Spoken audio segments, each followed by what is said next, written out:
Good morning, good afternoon, good evening, happy whatever time it is, wherever you are. I welcome you to the Kingdom Now podcast, this very special edition of the Kingdom Now podcast, which just means that I'm pushing it ahead because it's timely than it is when I ordinarily do this. We typically record way in advance. Well, this is going to be one that goes out right away. And I am your host, Apostle Dr. Leanne Marino, and I am the voice of counterculture Christianity. And if you are interested in learning more about counterculture Christianity, you can visit my website at kingdompowernow.org. Today, we are talking about one of my top 3 topics that I said I never wanted to talk about or hear about ever again. And those 3 things are weed, sage, and COVID-19. And I'm going to tell you, we're not talking about weed or sage, although I'm not really sure how we would get those into an episode, but we are talking about COVID-19, but more specifically, when we're in these places, when we're dealing with isolation, when we're dealing with our churches closed, when we're dealing with disconnection, how do we kind of connect into God and find what we need to in order to kind of move out from there? How do we know and beyond what we do next? Well, that's exactly what we're going to talk about today. And before I introduce my guest, I am going to read a comment from one of the Desert Fathers. Now, for those who don't know, they probably will come up in the podcast later. The Desert Fathers were individuals who deliberately retreated from the world in order to find God in a deeper way. And they have some very powerful sayings about prayer. And they are a little bit different, and they are kind of written in a different way than we often know. But the insights are so interesting and so deep that they're worth repeating. And this one, when the holy Abba Anthony lived in the desert, he was attacked by many sinful thoughts. He said to God, "Lord, I want to be saved, but these thoughts do not leave me alone. What shall I do in my affliction?" A short while afterwards, when he got up to go out, Anthony saw a man like himself sitting at his work, getting up from his work to pray, then sitting down and plaiting a rope, then getting up again to pray. It was an angel of the Lord sent to correct and reassure him. He heard the angel saying to him, "Do this and you will be saved." At these words, Anthony was filled with joy and courage. The brethren also asked Abba Agathon, "Amongst all good works, which is the virtue which requires the greatest effort?" He answered, "Forgive me, but I think there is no labor greater than that of prayer to God. For every time a man wants to pray, his enemies, the demons, want to prevent him, for they know that it is only by turning him from prayer that they can hinder his journey. Whatever good work a man undertakes, if he perseveres in it, he will attain rest. But prayer is warfare to the last breath."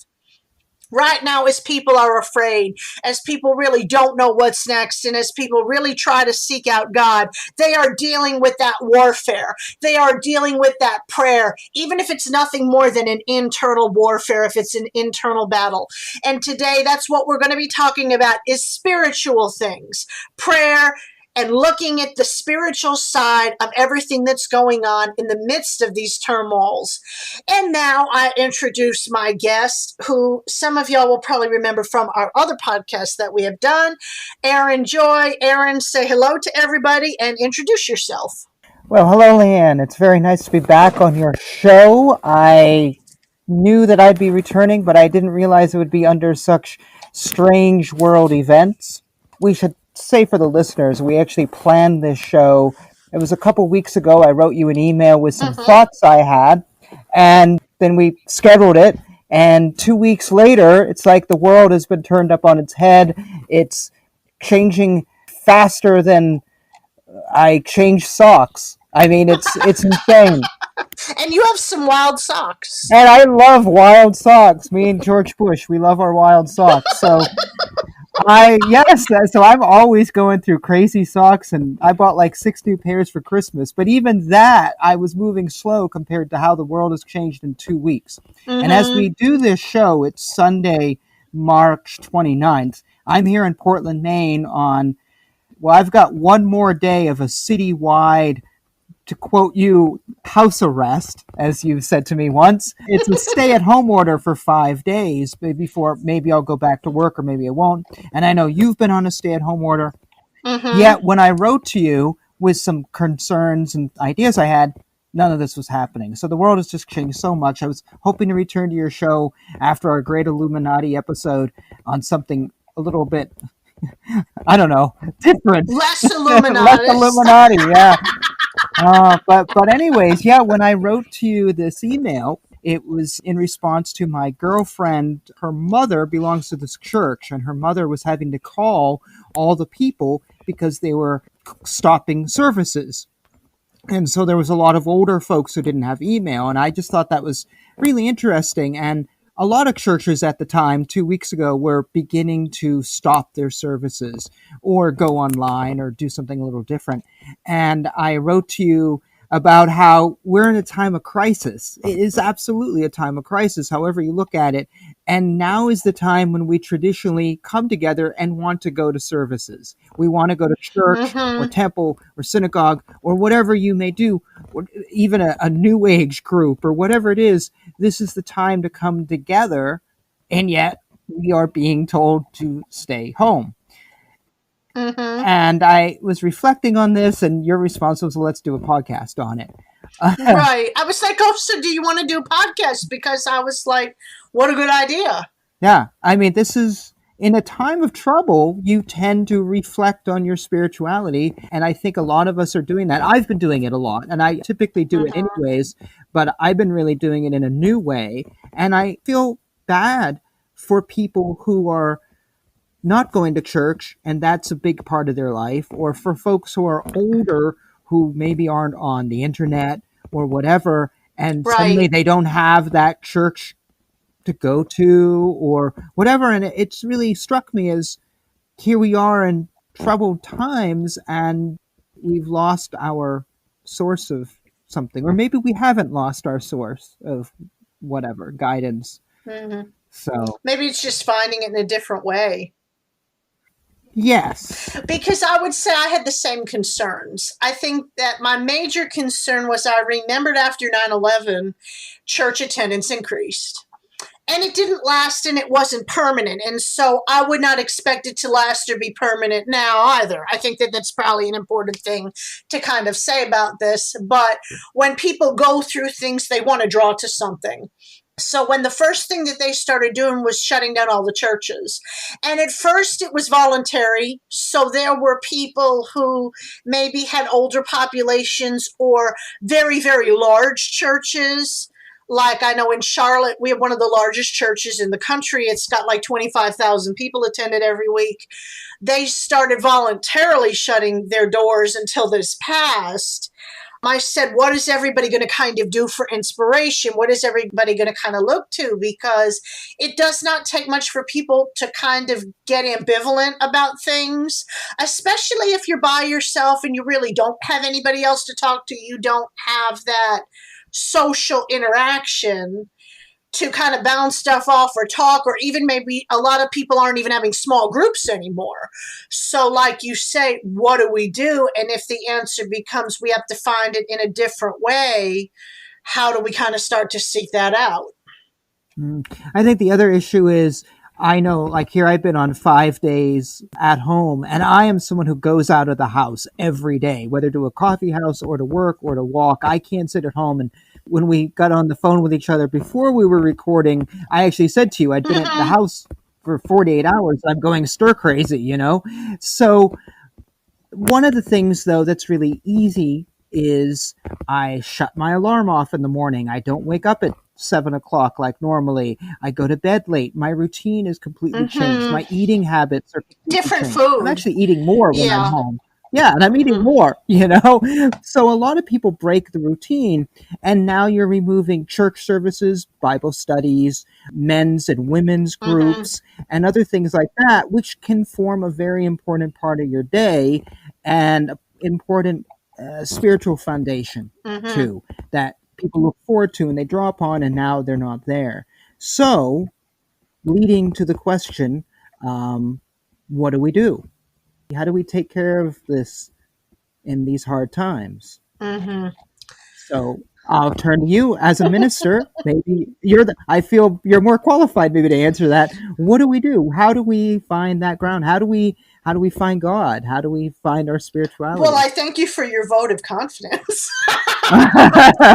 Well, after all these years of knowing you, it's either that or Well, what I would probably say that the first thing is there are two things that I think of. The first thing that I think of is the Desert Fathers, which I had mentioned in the beginning. And for people who don't know a lot about them, the Desert Fathers are very, very revered more in Orthodoxy or more Eastern Christianity. And I would say they probably have a universal appeal to a lot of people because they were very deep mystics. And they became that way because in the third and fourth centuries, life started to kind of take over, and they felt that society was impeding their ability to hear from God. So they kind of were people that did not necessarily feel that the busyness and the pace that we often keep today, I mean, they would find it overwhelming and dizzying. And they would say that our constant news messages and our constant media influences and our constant TV and our constant noise would be a distraction to our relationship with God and our spirituality.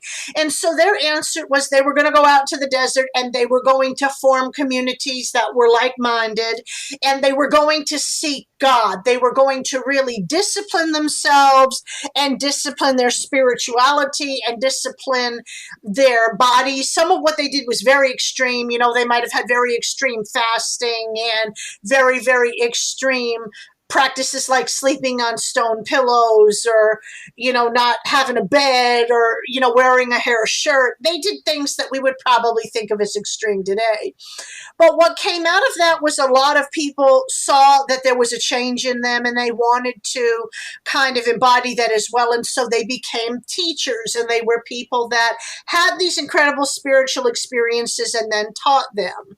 So I think that the Desert Fathers teach us there's a value in stillness, that there's a value in not being distracted, in not being so overcome all the time with our lives and with our perception of whatever it is that we have to do, and just kind of moving into a place where we are able to kind of settle ourselves from a lot of the distractions we have in here from God. So I guess my answer would be to start that we have to learn how to center ourselves.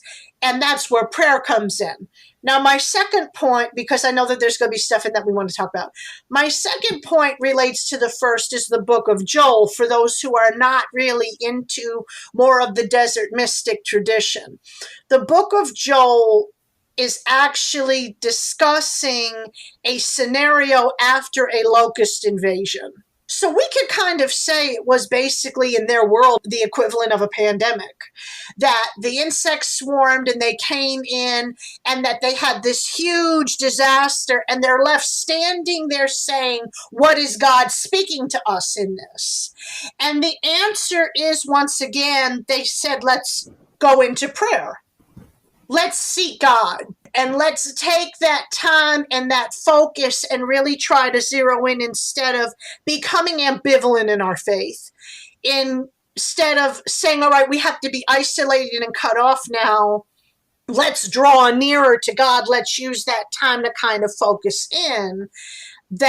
That was the result, and that became the answer. And then that was an example of what we can do in disaster or in circumstances like this when we're kind of cut off. So, what is the psalm you and I were mentioning in a conversation the other day? Be still and know that I'm God. Psalm 46:10. Well, there you go. That's it. God's even telling us. So, God is saying we should just be still. The Desert Fathers are saying it, and their situation was they were choosing to leave society. They were desiring departure from whatever their society was, putting in their faces, and they had no TV, no internet, none of the stuff we do. And if they were feeling overwhelmed, we don't have it any better. And then the locust, whatever, in Joel, so those are situations of choice. We are not stuck at home by choice. But even then, Right. We go back to that psalm. Whatever it is, whether it's by choice or not by choice, be still. Right. And I think that that's absolutely fair to say. The Desert Fathers did make a choice. Yeah. And that was their decision to do it. We're not having that. But we still can't forget to listen to God. That's the end. That's the thing. Listen to God's command, be still. And we have proof now of people who are doing that. And so I think to remember that, to not forget God in these times. History has shown us not to Right. forget God. God is saying, don't forget God. Don't forget me. Mm-hmm. And that's so easy to do when you're waking up late and you're going to bed late and you're watching And you're Netflix all eating all day. day. Yeah, I was reading all day. I'm trying to get through my books actually. But whatever you're doing, it's easy to forget God, particularly when you're not going to church. Right. And you don't have that connection, because I think it's something that you had pointed out to me, that in different religious systems, they don't necessarily have church like we understand Yeah, it. And so if they're not able to do something, it's not as big of a deal. yeah, so that's one of the things with Christianity. It's church is great, communion with people, communion with God, going through the liturgy, you get a little pulpit talk, you get some cookies and coffee afterwards, you get some fellowship, and it's a great experience. But if you don't have church, you can't duplicate it at home so much. You can't give yourself communion. Maybe you can give yourself some cookies and coffee, but there's no one to talk to. You can't give your own sermon, and you're not a minister. Well, you are, but figure, for people speaking, you can't duplicate a Catholic Mass at home. You can't do that. No. And so you are limited. Now in other religions, as you just said, that's not the case. So I well versed in some things, but Hinduism has a ritual that you can do in the temple that is exactly the same ritual that you can do at home. You don't need a minister. They don't even have the ministers in the way the Christianity does. So you can literally do a Hindu service in your own house with only your family. And it completely changes things. Because if I can do the service that I would do on Sunday in my own home with the same prayers, the same mantras, the same everything, I don't have to go into a church. You don't need to. It's just basically duplicating, a church is duplicating what I would do at home with 50 people. So it's a very different experience for some religious backgrounds. In a time of crisis like this, nothing changes. I don't need to go out. And so some people may have it easier than others, but in Christianity, you've got that little hurdle of we've lost our church. And for some people, that might mean that they've lost their foundation. They don't know what to do. Right. And would you say that the religions are less social? no, I don't think so. But I think that's a legit question. Mm-hmm. So I think they're very social. I mean, of course, maybe you're thinking when you ask that question, a bunch of Zen monks sitting together and they're not speaking to each other for 3 hours while they sit still. But I think you think of Hinduism and all the massive social rituals that happen around the Ganges River and the festivals that bring out whole communities. And in America, we don't even have any humongous Christian festivals that bring out a whole community.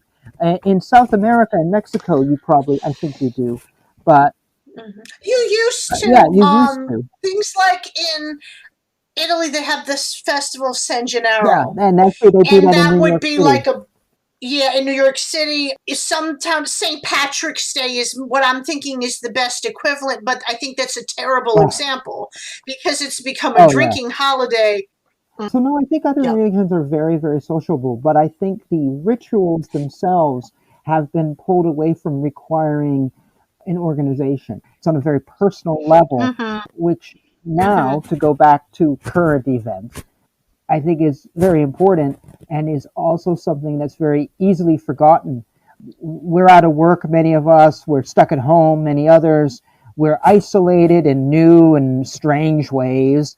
We didn't know so many horrible shows were on Netflix. We're like wondering about toilet paper issues. It's a very weird thing. And you never thought about it before. I never worried about toilet I paper. never really thought about toilet paper that much, but I tell people I'm not worried about it because I own a lot of books. I'll just use it. But it's true. It's true. But I'm not thinking about it because it's not important in the grand scheme for me. And one of the reasons it's not important for me is, and this may be the same for you, I have relationship to God. I pray every day. I do not go to church. I'll come on and say that at this point into the show that I'm not Christian. I actually do follow If it hasn't become somewhat a little obvious by now, I actually follow a Hindu path. And I've followed this off and on since 2000, sorry, not earlier than that, 1997, matter of fact. And I've come in and out of it, but these days I follow a much more traditional Hindu path. But I pray every day. I pray in the morning, I pray at night. Sometimes I pray after work when I come home and I go, thank you, God, for giving me the discount at the Dunkin' Donuts I didn't know I was going to be getting, Or maybe I just say, hey, that was a really good day, or maybe something could happen. And I have a very personal relationship with God. The fact is, all religions, whatever you believe, all look for a personal belief in God. That's the foundation of religion, really, even in Christianity. But I think sometimes it's forgotten about. But I pray. And from that, I have a very strong relationship and a grounding one. Prayer is very grounding in these times with a lack of distractions like these Desert Fathers. I don't have distractions, and I'm praying and I'm thinking about God and I'm having a personal relationship and realizing how profound prayer is and how profound that relationship is and how important that relationship is. It's very grounding. And somewhere I started this tangent and I went someplace else with it. Maybe you can bring it back to where I thought I was going with it. Well, I think that you answered my question and you kind of even took it a step further, which I think, even though it's like you say, you kind of got off track, but it had a way of kind of circling I do that back, unintentionally sometimes. A lot of things happen and we do that a lot, but I think that what you kind of pointed out is important because prayer has the power to be grounding, and I think that what we can all learn, one of the things that has disturbed me the most about all of this as a Christian, as I stand back and I watch people that I know and I see what I'm seeing, is how easily everybody has kind of just let everything go. That they're not going to church, so they're not going to do anything until church reopens. And I believe that Christianity is very innately social. You have more family and more community stuff versus it always having to be dependent on somebody else for your faith. And if we really do understand Christianity properly, we all do have a relationship with God. That's what prayer is for. That's what developing that is for. And anytime you want to tell somebody something that they don't want to hear, they start on how they don't have to do it because they have a relationship with God and they're not going to listen. And so then we all roll our eyes. But where I'm going with this is that this can be a time where we can really develop that personal relationship, where we can really develop that stronger prayer insight so that in our everyday life, we can recognize stuff. Like you're talking about having a realization that, maybe you got a free cup of coffee or you had something really good happen to you and you're kind of connecting that back. That's something that we can really develop so that when we do have to go out again, when we do have to leave the caves of the desert that we've been kind of exiled to, not by our choice, that we can kind of recognize God's presence in a more profound sense and something that is more, for lack of a way to put it, transcendent, that it may not be the same as everything that everybody else believes, but that we recognize and we can stand back and say, that is you, God. Thus kind of developing this stillness no matter what's going on in our lives, because that was the goal of the Desert Fathers. Was that like that passage that I read, and there's another one, I think it's by one of the women who said that, you can be perfectly still and at peace in the middle of a whole mess, or you can be in chaos and be in solitude. Mm-hmm. So it's learning how to do all these things in a different way. And instead of kind of depending on our minister, depending on our pastor for our faith, for everything that we believe, maybe this is a good time to figure out what we do. There's 2 points I want to comment with. One is taking this time to build up our prayer and our personal belief is also good for the future. It's not just good to get us through today, but we're planting seeds for the future. We're building a relationship which isn't going to end. God won't be going away once the coronavirus goes away. And when life goes back to normal, are we going to suddenly, are we going to be like, okay, we can go back to church now? Never mind, it's not important. No, we're still going to I hope at some near point in the future, life will be going back to normal. And by the time, who knows, when someone listens to this, maybe life already has. But if we build and take time now to work on our prayer and work on a relationship, it's time well invested. It's time that will turn around and give us things in the future. Mm-hmm. So I just want to, comment on that it's not a waste. And it's not just, I'm going to pray now because I'm afraid. Right. I'm going to pray now because I'm worried and I don't want to die and I don't want to do this and I don't want to get sick. Yes, of course. Please pray for your, safety and your sanity and anything else. But also, you're building that relationship, and it's gonna keep growing. It's a really important thing that we may be running to God out of fear, but we're actually building blocks. We're planting seeds for the future, and that should be remembered. Right. Well, that's why I had mentioned, and I probably should have been more specific with it. That is actually why I mentioned Joel, because Joel is about the fact that you have that experience, but life goes on. And that at some point in time when the crisis passes, you have to be able to pick yourself up and go forward. And so we're standing here in the COVID-19 mode. People are afraid. People are worried about death. People are compulsively washing their hands. People are worried about toilet paper. And nobody is thinking about what's going to happen the day when we have to get up and this is over. Yeah, life has to go back to normal. In some semblance, yeah. Yeah, and our lives will too. So you and I were talking the other day about people who spend a lot of time online and quoted a Hindu phrase that's quoted quite a lot by teachers and gurus. The phrase is very simple. You are what you meditate on. Mm-hmm. And it's just common sense. When you put your mind on something a lot, that kind of becomes a lot of your life. You become what you meditate on. Mm-hmm. The example I think I told you was like if you listen to a lot of heavy metal music and that's all you listen to is heavy metal music, and you read about heavy metal culture and you listen to the music and you study the musicians, eventually you're going to buy a leather jacket. Mm-hmm. You're going to maybe want leather pants. Or get a tattoo. You're not gonna, you're maybe a tattoo. What, you're going to grow your hair long. It's very rare for someone to listen to metal music nonstop and want to dress like a surfer and talk like, hey man, what's up? Surf's up, man, with Slayer, man. That's not going to happen because that's not how, dude, that's no heavy metal scene is equated with something that's better associated with the Beach Boys, Right.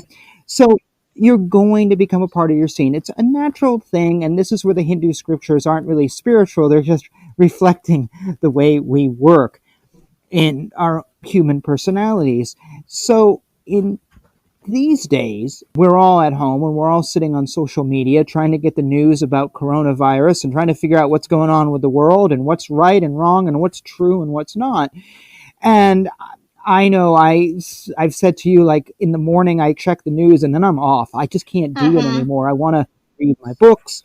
I want to do something else. These days I want to take a walk. I just want to do something else. But there's a lot of people I know who are essentially living on the computer. They are sucking up the social media as though that's going out of style faster than toilet paper. And you gotta laugh. You always gotta laugh. See, even in the times of crisis. So the problem is, and you see this too, it's not making them happy. It's making them miserable because there's nothing really joyful about the coronavirus. And yes, I tell a joke, and yes, there's funny memes out there because I think you always have to laugh. It keeps you floating because when you stop laughing, you start getting serious and you start spouting, I don't know, this conspiracy theory or that theory or this theory that supposedly came from somebody that came from somebody else, that came from the dark web, that came from an alternative dimension that can see the future. Oh my God, you really make yourself insane and negative and dismal. And I actually know somebody who a week ago got information from a source that is an undeniable source keyed into all the leading players that in 24 hours the United States is going into lockdown. This was a week ago. It didn't happen. Yep. But this person was so wrapped up in this, so wrapped up that a week later, that person is still texting people I know, how come you're not buying camping gear? And how come you're not getting the whole Because family I'm not together and going hunkering camping. down? Yeah, and how come you're not building a bomb shelter? Well, because I'm not going to live in this world. I'm going to continue my life. But they're so wrapped up in that misery. Mhm. And so this is happening now. People are meditating on the coronavirus. Yeah, it's scary. It's fearful. Lots of fear, lots of whatever. But they're becoming it. They're becoming all the negativity that's out there. Right. And that's a good description. Yeah, and it's not helping the world No. in many ways. It's making them more afraid, and it's making them hibernate more, and it's making them think less rationally. I'm thinking of a few weeks ago, that woman who commented on a post I put up. What happened is I went to the store, and at this point in time, nobody was under lockdown or quarantine. They were just recommending you wash your hands. And I go to the store, and there's no bottled water, and there is not nary a piece of toilet paper in the store, but all the soap was there. So I made a comment, way to go on following directions. Because, to me, I was making a joke, I guess kind of in passing, but They didn't get your sense of no, humor. and she didn't get my sense of humor. And remember how she said, well, we might need that stuff. And I went, okay, whoa. Now, let's all take a deep breath. And I wondered what the bottled water was about, because we're not talking about the grid collapsing and nobody having water or lights. I mean, this is not, a power outage. And I said, you do not need 500 rolls of toilet paper and all the bottled water. Okay, you do not need that. And you came on behind me and you said, a 3-month, she was talking about that there was going to be a 3-month quarantine. You said a 3-month quarantine. Well, I would rather have food, because there are no toilet paper cookbooks. Oh, I did say that. I said there's no menu, no cookbook for toilet paper or cordon bleu. And I was cracking up, because it just... Well, I figure people are eating toilet paper with the amount of stuff they want, but they don't want any food, but they want toilet paper. So I figure there's a cookbook out there that I'm not aware of. Maybe, but I cracked up because it was such an example of what you're talking about, the meditating on it. And if we don't unplug from some of this stuff, it will drive us crazy. I do not have cable. I have Amazon Fire Stick, but I don't really have a news channel. I have BBC News. So I'm not watching it all day. And I went away for an overnight to do something before this all got really bad in North Carolina. And I saw like 5 minutes of the news in the morning. I'm not even going to say the broadcaster it was, and I had to turn it off, because I said, there's something about the energy, and if you will, the spirit with which they're doing this. There's like an urgency and a hype and a force. And if you watch that all day, you are going to feel that. You are going to feel as manic and crazy and as insane about this as the woman who's telling me she needs to stockpile for 3 months and take all the toilet paper because she might need it, and not even hearing how irrational sometimes we are, which is, I think, why we need to be still. That passage in the Bible is translated as be still and know. Well, what that actually means in the Hebrew is let go. And I think that in order for us to get through stuff like this, whether it's coronavirus or it's something else, because there will be a time when it's something else, whether it's a natural disaster or just an economic issue or a really hard time, or maybe something personal like we lose our job, or like you and I had experienced last year, we lost people that were very close to us because they died. Whatever it is, we have to learn how to be able to let go and to stand back. And as they talk about in 12-step programs, accept life on life's terms, that sometimes things happen that we just cannot control, and quiet ourselves from the worry and the anxiety and that compulsion to do, because as long as we're in that mode, we are not going to be able to find God. Yeah, absolutely right. And we have to let go and we have to find God. But it's easy not to, because these are days of massive amounts of fear. Mm-hmm. So much fear. I'll relay a story of something that just happened to me the other day on this 5-day. I like your house arrest Mm-hmm. term, so I'm going to say You 5-day can say house arrest. I'm talking about house arrest. Go for it. Yeah, you said it in a conversation. I'm borrowing it now. You borrow my phrases. It's fair. Yes. So I did laundry because around here in Portland, Maine, you're allowed to do that when you're on house arrest. And I went up to the laundromat, and the guy who, I think the son-in-law of the owner actually, who's like really old, he started talking to me. And it's an old Italian family, and they all through the laundromat have Jesus, Jesus, Jesus, God, God, God. They got pictures of the family because that's, of course, what you expect to see at a laundromat. It's a little small family-run business, and they have a keyboard in the corner because Bible studies happen at that laundromat. And I always knew that, Okay, but I've been they to do a Bible good. study in a lot of places in my day. I have And yes, never so been to they have Bible a study in a space. laundromat. Okay. Well, it's after the close, I hope. Okay. But I'm anyways, I interrupting the always knew story. that. I'm But going to shut up now. they do a good job with the laundry. That's all I'm going to say. But anyways, I go in, and the guy's very sociable, and he just starts talking to me, and he starts talking, and he just starts talking about, I forget how it got started even, but come to find out, he's a part-time or co-minister and assistant minister at a church in town, and he's going to seminary right now. And we started talking about the Bible and talking about Bible translations, and he started talking politics, and we started talking about prayer.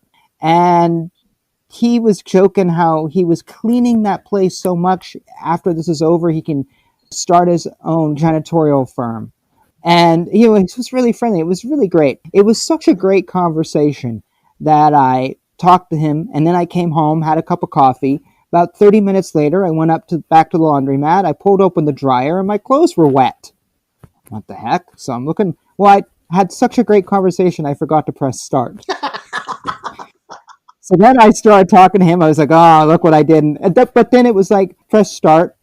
About 10, 15 minutes later, I finally left again after another conversation, came home and whatever, and then went back and kept talking to him and had like, I was texting you this whole time. It was like I'd been to church at the laundromat. It was just so great. And he was so open with his religion. It was really nice in a society which doesn't always let people, people don't always want to hear about Jesus or anything. And I just really like that. Even though I'm not Christian, I just love it when someone's so firm in their faith, they're open about it. But anyways, the point of the story is we were talking about this whole scenario and what's going on. And I told him, I said, I'm not worried. I'm really not worried. And he goes, me neither. And we both agreed that the one reason we're not worried is because we pray, because we trust in God, because we have a relationship with God, because we know that if we die, there's an afterlife. God will take care of us. And the life goes on. It's eternal. And something to look forward to. And the problem is, it's all a mystery of what's next. We don't know what God is doing in the world right now.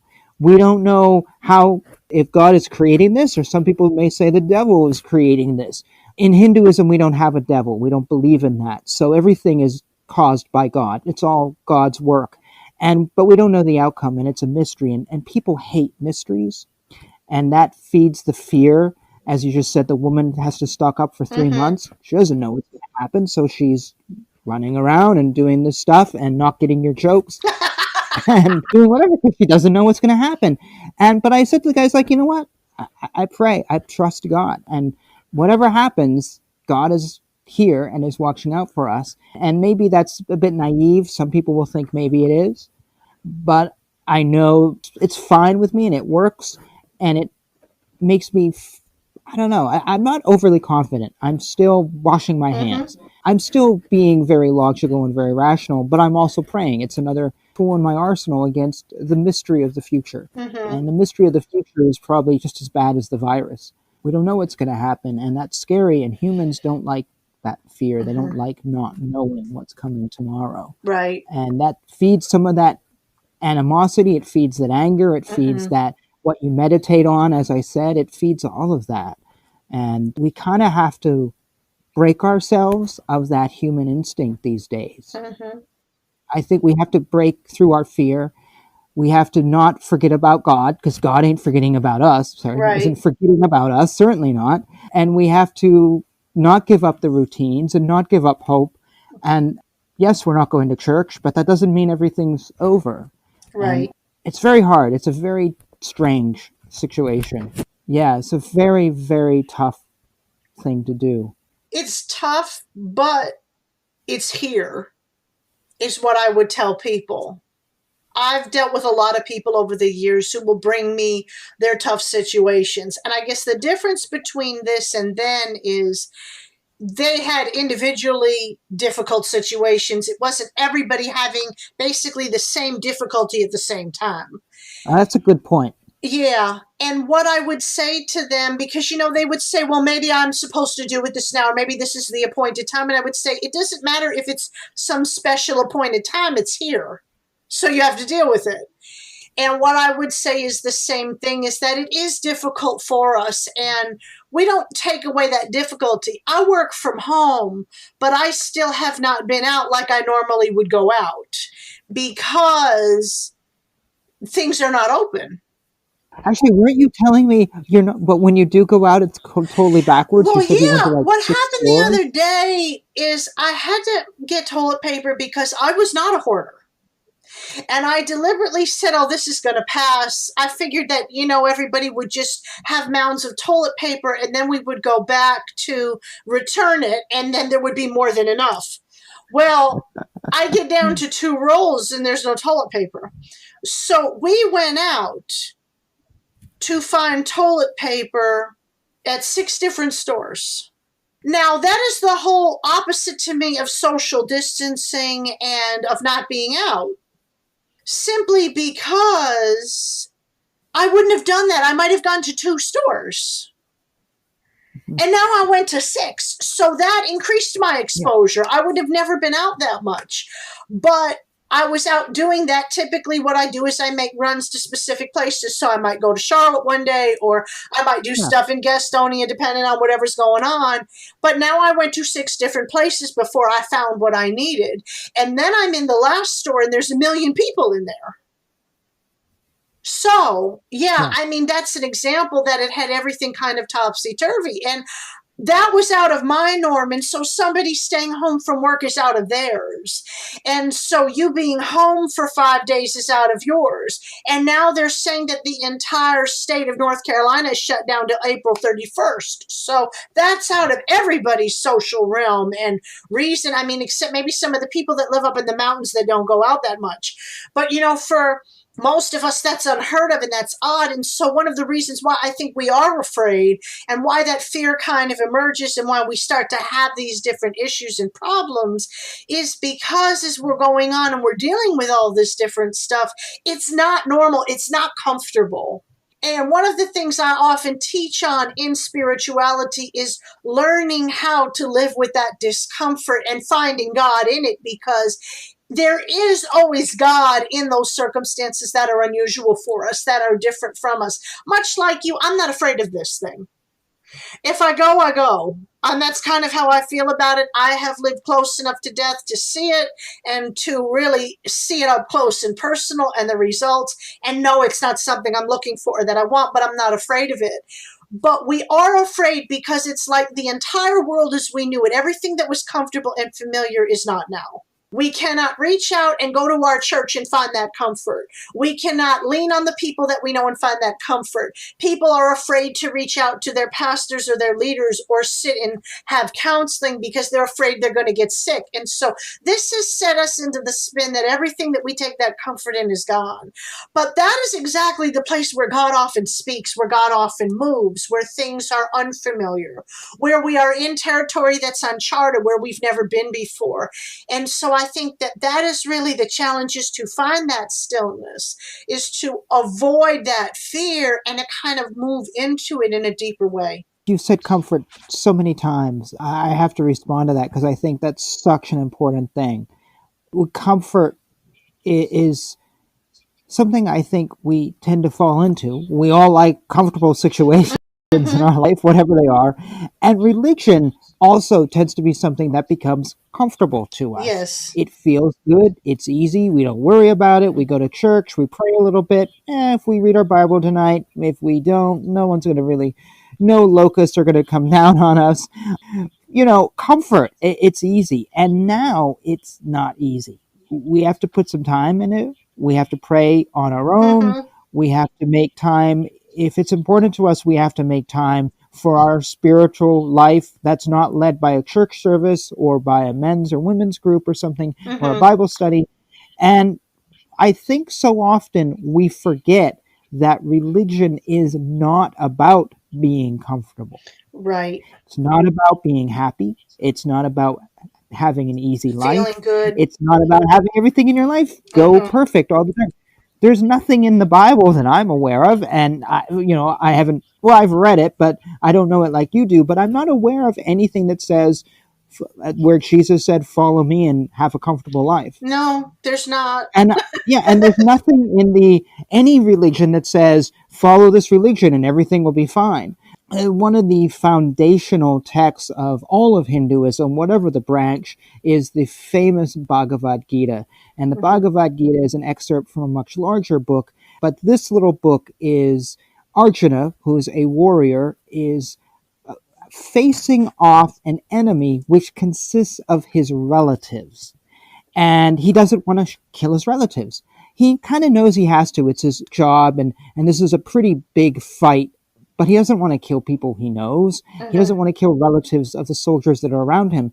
And so Krishna, the Lord Krishna, appears, and basically the Bhagavad Gita is the whole conversation between the two of them. And one of the things that Krishna says to Arjuna is, this is your duty. Your duty is Mm-hmm. not comfortable. This is what you're supposed to do for the future, for your country, for your kinsmen, for what you know is the right thing. And yes, these are your relatives, but you have to fight. And this is fate, kind of, sort of, for lack of abbreviating the story greatly, just Mm-hmm. into the word fate. You have to do this. It's not comfortable. That's not what this is about. That's not what religion is about. And I think we forget that. I think we Mm-hmm. make it comfortable. And Right. then suddenly we have everything taken from us, as we do now. And we have to go back to that basic acknowledgement that God is here. God is with us always. God wants us to pray. God Right. wants us to believe. God wants us Mm. to have faith when it seems impossible to have faith. Right. God wants us to be still. Really, Mm-hmm. like, listen to me, people. Listen to me. I'm the big one in the sky. God doesn't want us to throw our egos up like we pretty much do by nature and tell Mm-hmm. God what to do. God's like, no, no, listen to me. And God is going to put us into situations that are not comfortable.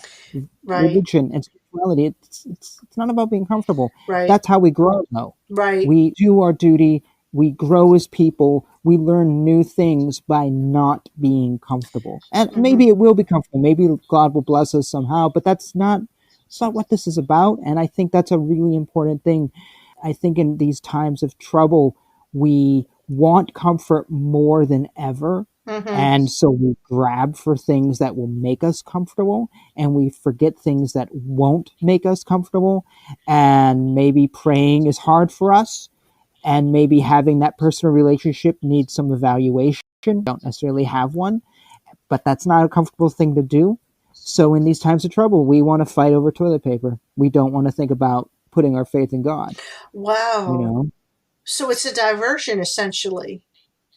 I didn't necessarily think that when I was saying it, but I guess maybe it is. Yeah, that, in other words, we start looking at all these immediate things to not really deal with the things in us that we need to deal with. And I think that that's the underlying message in Joel, that, all right, And the this Desert happened, Fathers too. but let's deal with us. And it's the underlying message in the Desert Fathers. It's the underlying message in what you're talking about in the Bhagavad Gita, that even though it's spoken of as this epic poem and it's this thing that's dealing with the supernatural, there's also a practical element to it that's supposed to force us to look at ourselves. And maybe that's Yeah. why we don't want to be still, and maybe that's why we don't want to be quiet, and that's why we have such a hard time with some of this. Now, yes, people need to get out after a few days, but I mean, Oh there were yeah. people that I saw on there, it had not even been 12 hours, and they were going stir crazy out of their mind. I'm thinking of a conversation I had with somebody today where I was talking about the Bible, and I think about what you say about it. The Bible does not just give us one message. And it talks about in scripture about the word of life, or holding forth the word of life, and the Bible as being that, or the scriptures as being the word of life. And I said that it's not just in some sort of weird, ethereal, abstract, spiritual sense. It's not just about salvation, but the Bible is life. If you read the Bible, it's war and it's death and it's difficulty and it's pestilence and it's fighting and it's being widowed and it's people that are different and, dealing with illness and all those different things about life and marriage and divorce and fear and having to conquer things about ourselves that we don't always like, and culture. And it is life. If we read it, it does reflect life. And that's why people often say it's contradictory. And I say, it's not contradictory. It deals with different aspects of things. And that means that when we're reading it, we have to not just confront what it says. We get uncomfortable with it because it makes us confront ourselves and our own lives. And so that's why when we're in these times, I think we are quieter, why things have to kind of be shut off. And we keep trying to add to that noise. So whether the noise that we're adding to is fighting over toilet paper, or the noise is fighting over the static in our heads, or the noise is always watching a million things about COVID-19, or sharing 50 videos on how to wash your hands, or on how many cases there are since yesterday, and over and over and over and over and over again. We're trying to avoid our own ultimate fear. And that is ultimately a fear of mortality, because it's the one thing we can't control. Yes, very much so. I'm reminded of something I know you wanted to make sure to drop this into the show, a phrase I put into your vocabulary lately. You just said that, we're watching social media, we're looking at those 50 different things on hand washing. We're almost overdosed these days, even more than we normally are. The Desert Fathers would be yelling and screaming if they saw what we were up against. Yes. They'd be like, the desert isn't good enough for us. Can we go to the moon? This is insane. Because now we're not just dealing with all the anxieties of life, job and family and this and that. Now we're dealing from separation from all those things. And we're also dealing with the future, and we're dealing with so much overload. And now we all are keeping track of the news. You have to keep track of the news. So it's an overdose, and it's not making anything better. We're certainly not being still, and it may even be getting worse. To go back to the phrase, I said to you recently, I said in some conversation, that life hasn't changed. Essentially, we're still fighting with each other, just as always, but now we're just doing it from 6 feet apart. Mm-hmm. And I know you really like that phrase. I liked it because it's true. That's the first thing. I like things that are true. And I like insights, and I felt that when you said that, it's very insightful. Because human behavior is human behavior is human behavior. It's ultimately very self-centered. It wants its way. It wants its own outset. It wants its own view. It wants to feel like it's always right, and it does not want to relent. And those are all the things that are really challenged in times like these. Oh, beyond challenge. Because none of us can be right when we don't know the future. We don't know which scientist is correct. We all have our own opinion of this and that. It's really bad. Right. Now. Worse than that. And we have to be honest with ourselves first about that. We can hide behind fear. And I'm not saying fear is not a real thing. I think people are genuinely afraid. But we can often use fear as the excuse for all those self-centered attitudes.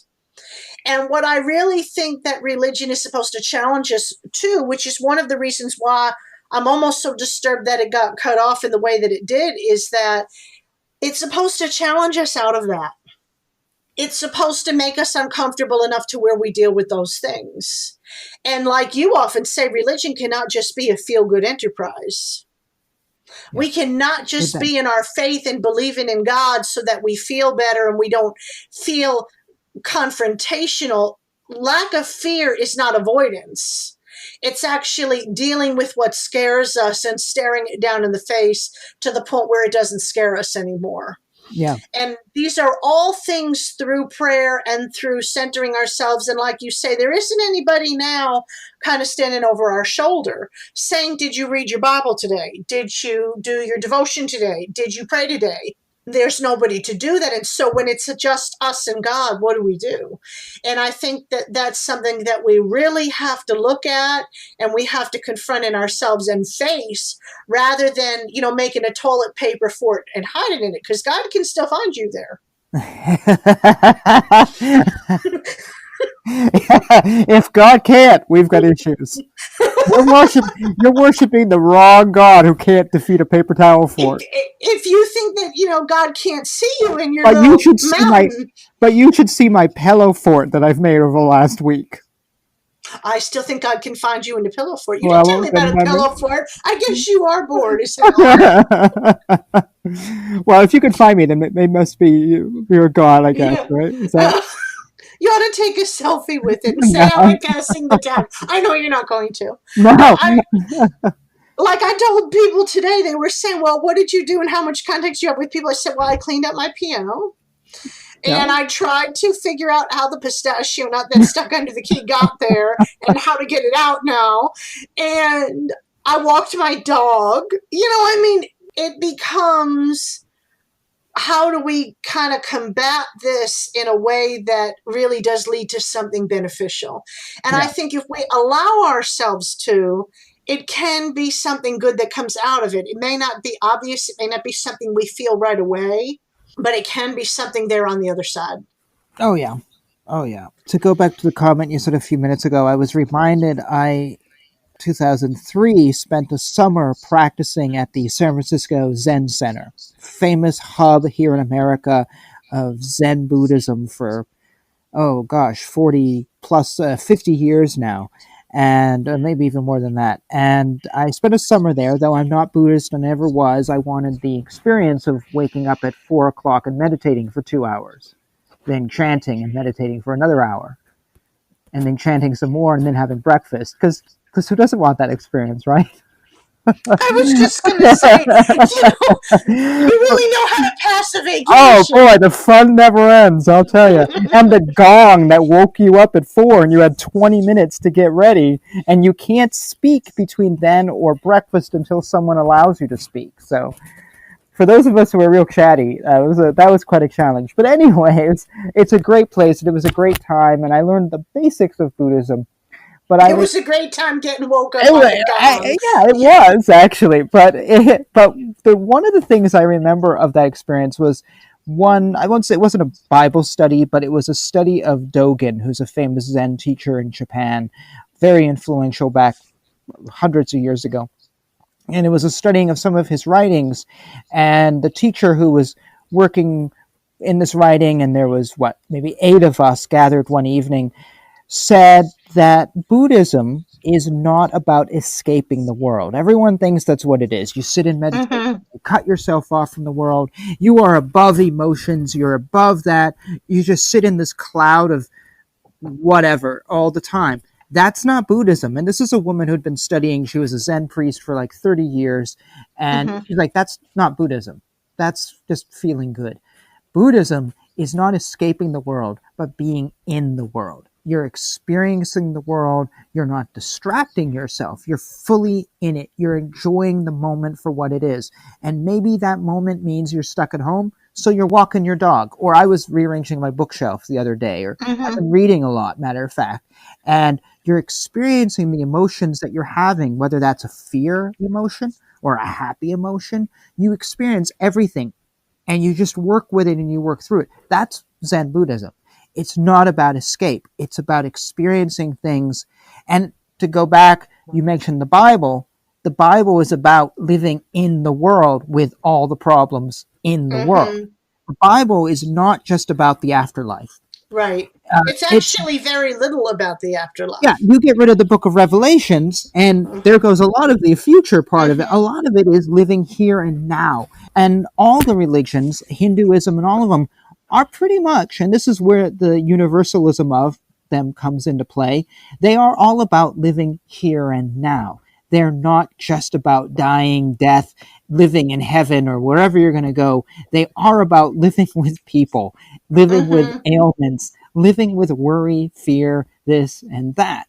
And we don't like that because it's not fun. And we want to escape. So we'd rather believe that, for example, Zen is about escape. We want to do happy things in church. That's the cookie and coffee afterwards. We want to have a good time and feel good. Religion's not about feeling good. The Desert Fathers, to go back to your opening, they moved to the desert and life was pretty hard as it was in their world, with the lack of laundromats, lack of internet, lack of mobile phones, they had to get by a week without watching the Kardashians and Beverly Hillbilly reruns. Life was hard. I've never seen the Kardashians. Go on. I know who they are. You must be like the Desert Fathers. But life was really hard. And then they said, let's make it worse by moving to the desert. Right. And let's make it even harder. And now they're in the desert. Okay, let's not have any furniture. Okay. Yeah, let's have rock. Let's not eat. No market, no place to buy our food. There's no money dwellers in the temple, but there's no temple. There's nothing. And, they made it really, really hard because they, I think, innately understood they had to get rid of the distractions, but also religion wasn't about making it easy. Right. And religion is about also, if you believe in Jesus, if you believe in Krishna, if you believe in whoever it is, you're not alone. So they didn't go into the desert thinking they'd be alone. They had Jesus. They had God. They were never alone. And yes, life was hard, but that wasn't what their focus was. Their focus was to live and learn and to be one with themselves and each other in a very new way. And it's sort of the opposite of modern society. It's sort of the opposite of where we are now. And in these strange ways and strange days, we want to find comfort again. We want to get away from anything that's not comfortable, and God is often not comfortable. So we want to get away from God. We want to forget God. We don't want to pray, and praying also makes you pull up emotions you have, and we don't want to have those. And these are strange days, but they're very important for our growth spiritually. They're very important days. And it's almost sad that it takes trauma to bring us to these points of where we realize what we may or may not believe and where our faith is placed, and it may not be in a good place. And we need to work on that, whatever our background is. So, oh, I got an amen. Wow. Now I feel like a preacher. I was going to say, you did this. This is, for people listening, this is the second time we recorded this, because the first time the recording didn't come out. And, both times he just always brought the whole thing to a nice wrapped up conclusion. And I don't know what to say or, even to do to it. So we should just clarify before I'm sorry I cut you off, but we actually, this is Sunday evening. We actually recorded this on Friday, and we did a 1.5 hour. It was an awesome episode. I go out grocery shopping. I get back, and Leanne's like, "There's nothing here," and there was no sound wave, nothing. So there was no sound wave, and so we're doing it again. So we're actually a lot of what you're hearing. It's all off the cuff, and we're actually covering a lot of what we covered on Friday in different ways, and some of it's the same way, and I can't remember stuff, and there's a few new things, but we finished right. Well, I think, though, that the way we put this together is going to be a little bit more understandable. See, I told you. I say that because, this is why I say that, because you and I, for our listeners' sake, have known each other a really, really, really long time. So we kind of know our rhythm, and we kind of know where we're going with stuff, but I don't necessarily know if that's the case. We've known each other almost 20 years, if not 20 years. Right, almost 20, 17, 18 years. We've known each other a lot of stuff, long and time. we have some things that you can relate to that other people don't understand. So it does create a vibe. So doing the show a second time is beneficial.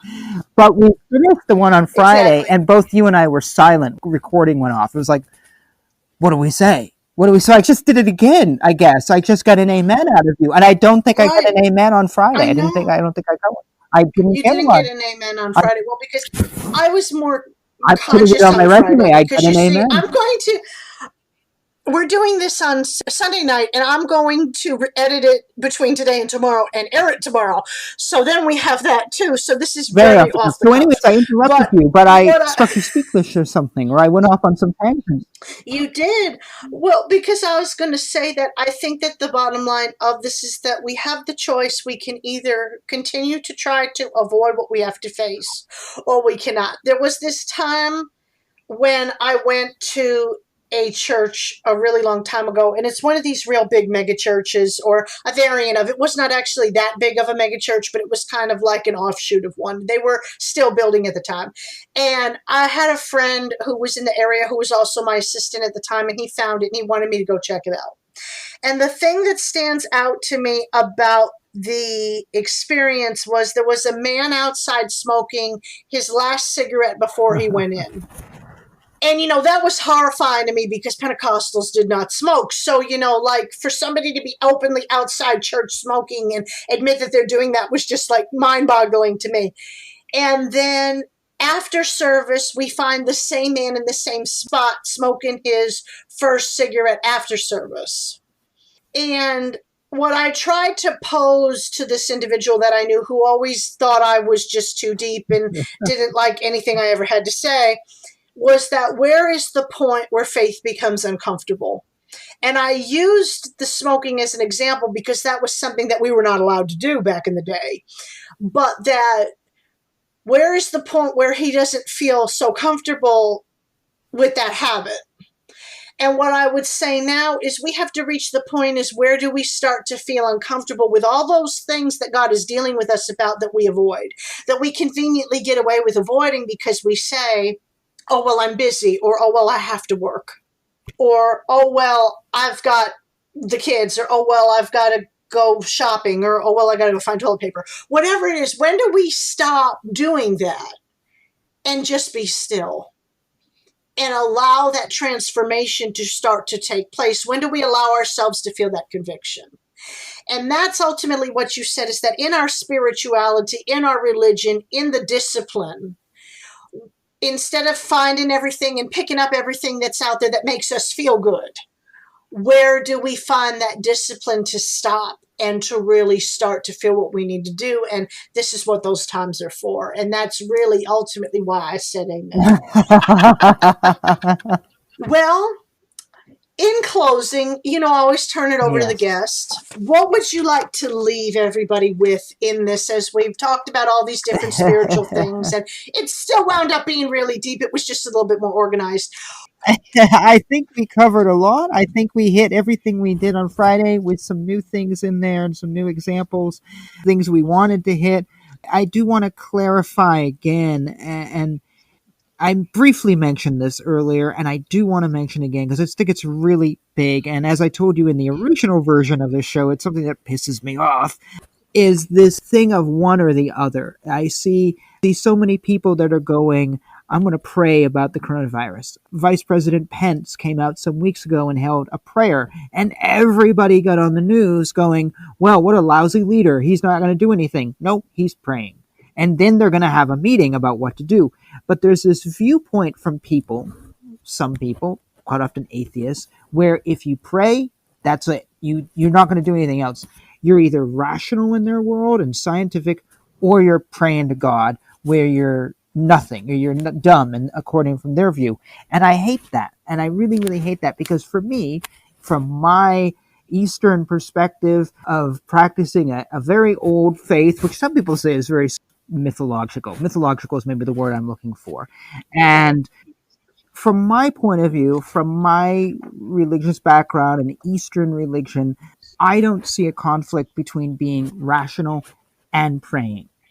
And these people who see you have to choose one or the other really drive me up the wall.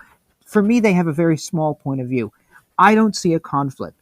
I think they can work together. I can pray 3 times a day. I personally can chant mantras.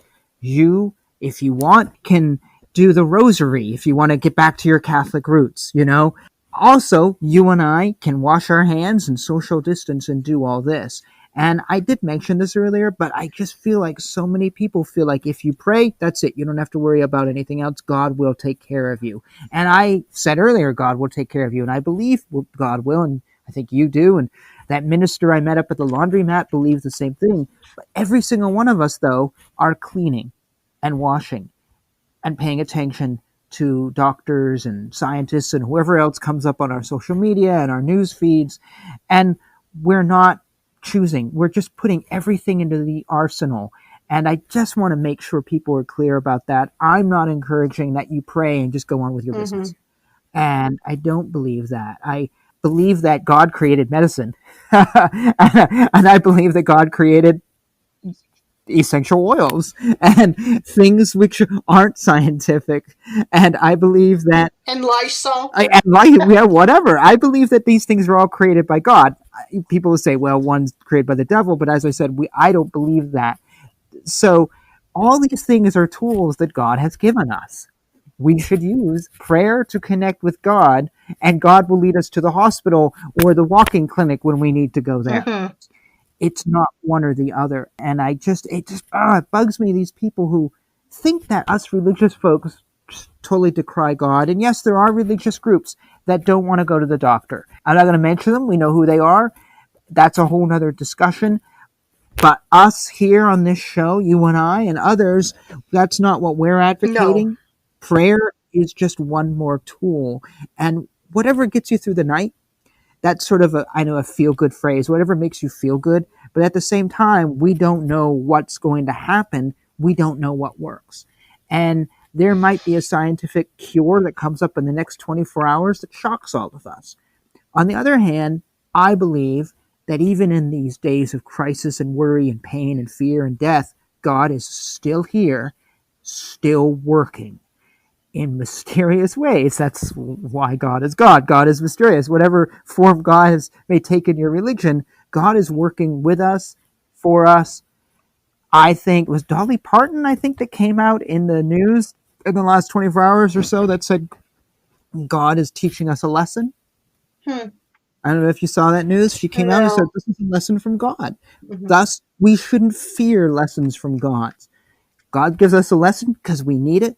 Yes, it's painful and it's horrible and it's fearful, but it's something we need. Let's listen to God. I thought that was kind of cool that a star of her caliber would come out and say something like that. And so I just want to clarify that. I think it's just important to clarify. I'm not advocating the pray and go about your own business. Rationality is very important. So, and I clarify this only because there is a chance that I could be misinterpreted as saying what I'm not. And it's better to just mention this twice. So that's the only other thing I can really think of that I want to mention before closing. So, yeah. There's an expression, trust in God, but lock your car. Okay, there we go. Which Bible verse is that? It's not in the Bible. Oh, okay.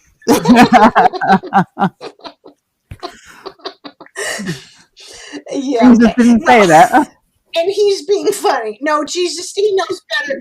Wasn't it trust in God and tie up your goat? It's still not in the Bible. But what you're thinking of... Oh, okay. Not the one you read. What you're thinking of is always in Arabic saying trust in God, but tie up your camels or something like that. And so this is a variation. It's still not in the Bible. But no, trust in God, but lock your car. And that's what I would say here is, don't become so crazy in your faith that you don't use good judgment. And I definitely believe that absolutely. God blessed us with good judgment, so let's use it, wash your hands, and... God blessed us with sanitary spray for our hands. God blessed us with tissues. These are all tools from God. And with paper towels and with disinfectant, and use it. And use it even when this is all over. So let's do this. Don't go back to being nasty and gross. Let's all just, kind of say this. Even when the social distancing is over and we're closer to each other, that will be an even better reason to smell good and to not have disgusting houses. Okay. So that's what I would say on that. And as thank you for your... Okay. So, and saying that, so I thank you for being here with me tonight and for redoing this again and for your patience as we figure out all the technological insanity. And we won't tell people that we spent an hour trying to get this to work because the computer wasn't. We won't say that, will we? Well, it wasn't the computer that that was the problem. It was our phones. And my so that we're phone. going to confess to being two Gen Xers that couldn't figure out how to use our phones. So Literally, we spent an hour, trying to folks. figure it out. This is like we spent an hour and a half recording. We spent about a half hour chit chatting, and it's been quite a task to put It this show has, together and then for I'm you. going to spend like 3 hours editing it. So we're good. But anyway, I thank you very much for being here. Under less stressful, Right. under less stressful, Now that we know situation. what to do. Let's hope this Yes, time. hopefully it will go easier. Yeah. And if anybody wants to get in contact with you, how can they do that? Well, the easiest way is through you. Through you. If anyone is on Facebook with Leanne, you can look up myself. It's Aaron, just like Moses' brother, and the last name is Joy, Joy, like the song Joy to the World. And you can find me on Facebook with Leanne. It's true. People ask me what's my name, and I'll say Aaron, and they'll go, what? And for whatever reason, they don't understand me, and I'll go, well, it's the brother of Moses or it's Elvis Aaron Presley, depending on who I'm talking to. And feel free to reach out, write me a note. Anyway, I thank you for being on here, and I thank all of you for listening, and I do hope that this is a blessing for y'all, that wherever you're coming from and whatever perspective you might have on some of this stuff, that this does give you some sort of a centering presence of the ability to see where things need to go from here and what you need to do to get to the next stage. If you are interested in learning more about the work of Counterculture Christianity, you can visit me on my website at kingdompowernow.org.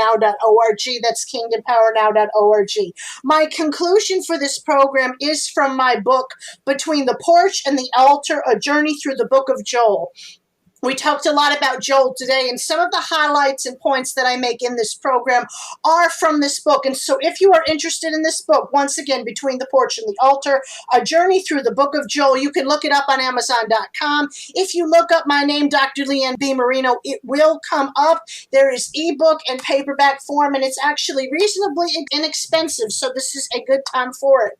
But from this, and this is from Chapter 1, titled, Where is God? The Lord does not call us to attempt to cover up that which keeps us from Him with spiritual states and pseudo-depth that looks like something it is not, in reality of benefit. Thus, we come to the true revelation of the assembly that Joel called Israel to undertake. The aim of every assembly, of every convocation, of every gathering of the saints should be to seek the face of God and find Him more profoundly for ourselves. While not every assembly is as solemn as the one held in Joel, maybe instead of trying to be cute and materialistic in our events, we should seek the face of God and pay attention to receive the answers we claim to seek. We complain and gripe about the state of Christianity today, but we still want to receive personal empowerments and self-esteem messages when such will not help us get to the place we need to be to find the freedom and understanding we say we want to have. We should call for prayer and fasting when things happen, not to try and get God to move, but to try and get each and every one of us to look at ourselves. There are just some times when worrying about how happy we are or we are not is simply inappropriate. To come up higher, to assess spiritual things more spiritually, is not a process that always feels like a personal pat on the back. And that means as we go through spiritual things and spiritual depths, we cannot reject the stretching, the pressing, and the growing that comes as a result of difficult circumstances that demand serious thought, prayer, and attention. I pray that you take these words to heart, that you think about everything that we've talked about here on this program, and that until next time, whether you sit in quarantine, whether you have a job considered essential and have to go out, or whether you are just in a situation where you are ready for God to move, that you are able to center yourself to find the answers that you seek through prayer. In Jesus' name, I pray that you will remain blessed.